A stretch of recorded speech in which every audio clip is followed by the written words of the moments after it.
He was already living on a college campus, but his mom still had the password to his email. And every few days she logged in just to check on things. She told me this by mistake as she knew what I would say. On paper, her son looked like every parent's dream: good grades, strong application, a 4-year school. But there was one thing his transcript never showed. He had never learned how to run his own life. I'll tell you where that left him. Stay with me. If your teen is applying to college or about to be, this is the video I need you to watch. Because after 25 years of working with high school students, I've seen this mistake play out after graduation when parents are no longer there to catch it, and it has nothing to do with the application itself. It's what quietly gets forgotten while everyone is focused on getting in. Let me say something clearly, right up front. I'm not going to tell you to ignore the college application. Help them understand the process. Read the essay if they ask. Bring in support if that's right for your family. Help them put forward their strongest application. Getting in matters, and I mean that. But here's what nobody in the process tells you. Getting in was never the finish line. It's the door.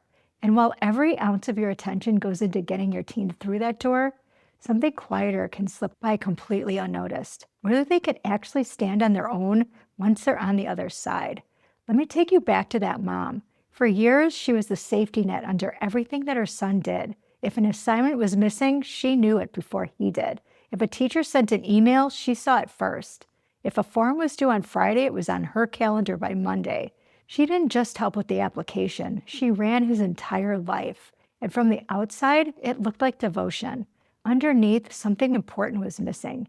He was never the one carrying the weight. And it paid off the way it always had. He looked like the ideal applicant. Great grades, clean transcript, accepted to a 4-year school. Everything they had worked for. But she never stopped catching him.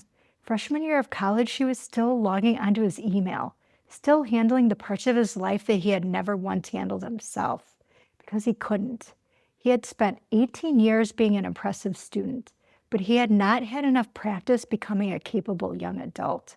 He couldn't keep track of his own responsibilities. Small problems left him frozen. And he never asked for help because somebody always had asked for him. By the end of that year, he left the university. Not because he wasn't smart enough. He was. He left because the safety net that had carried him his whole life disappeared overnight, and he had never learned to walk without it. The next fall, he started over closer to home, building the everyday skills that he had never been allowed to practice. That's the part that parents don't see coming. You can win the admission and lose the readiness. The application could be flawless, and the young adult behind it completely unprepared. A perfect application with no capable kid underneath it is a house of cards, and the transcript will never tell you which one you're raising. And this isn't just something that I've watched happen in schools. Researchers have found the same pattern. There's a study in the Journal of Child and Family Studies that looked at college students and their parents.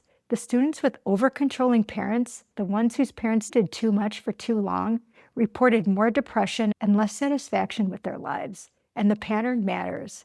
When a parent runs everything, a teen can start to hear it as a message.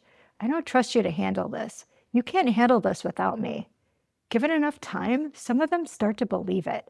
The very thing that you did to protect them wears down the two things that they need most to make it: the belief that they're capable and the chance to prove it. Now, I know the fear underneath all of this. Does the application still matter most right now?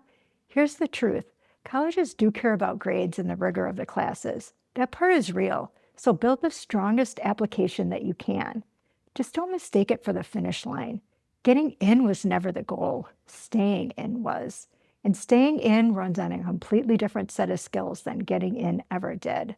So before you ask, is my teen's application strong enough? I want you to ask a different question. Could they notice an important email and respond to it? Could they make an appointment without you sitting beside them? Could they ask for help before a problem becomes a crisis? Could they manage a bad grade without hiding it for 6 weeks? Could they handle a roommate problem without texting you to fix it? Because those are the skills that keep a student in college, and most of them never show up on an application. And I know what some of you are thinking. Lisa, we're in the middle of applications. I don't have time to worry about whether they can do their own laundry right now. We'll teach the life stuff later.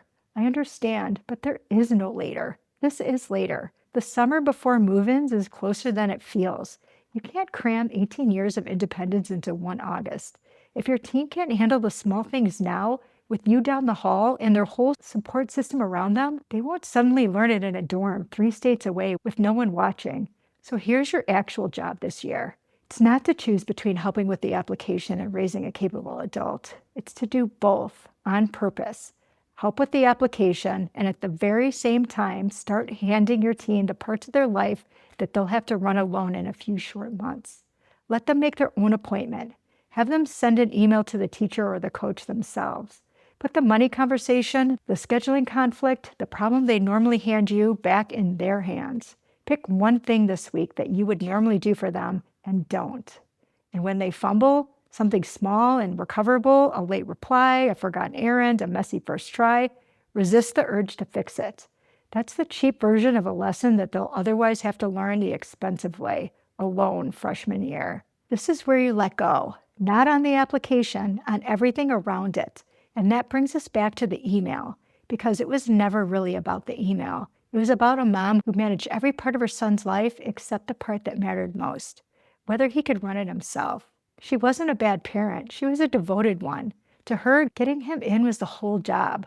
What she never saw was the harder work was everything that she kept doing for him instead of letting him learn.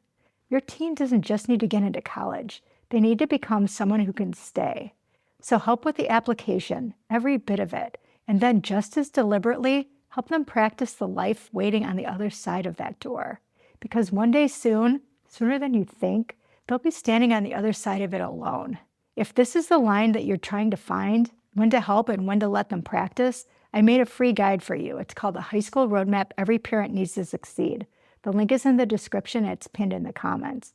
And if your teen is already in senior year, watch this one next. I'll meet you there.